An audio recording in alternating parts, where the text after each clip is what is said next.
الفيديو ده بقى مهم جدا لاخوات الصناعة والمهندسين بتوع الجبسون بورد. ازاي تعمل سقف جبسون بورد طاير من غير ما تستعمل تيش بقى ولا تستعمل جنش ولا اي حاجة. طيب هو المفروض الراجل اللي معانا الصناعي هيعمل سقف جبسون بورد باستخدام القواطيع اللي هو الخشن والناعم، اكنه بيعمل حيطة عادي.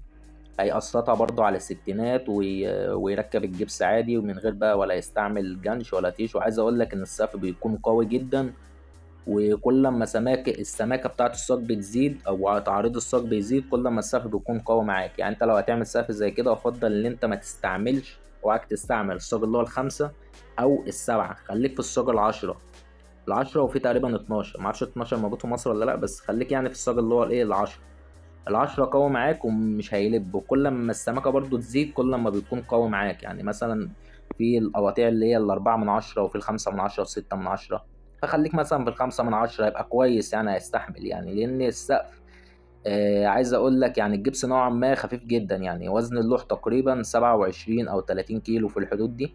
فاللي انت تحمل الجبس على الخشن زي ما الراجل الصناعي بيركب كده مش هيحصل فيه اي مشكله. وعايز اقول لك ان السقف هيكون قوي وما تقلقش يعني من اي حاجه.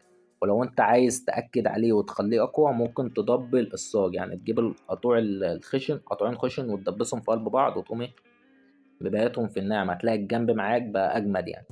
ايه رايكم في طريقه التثبيت دي؟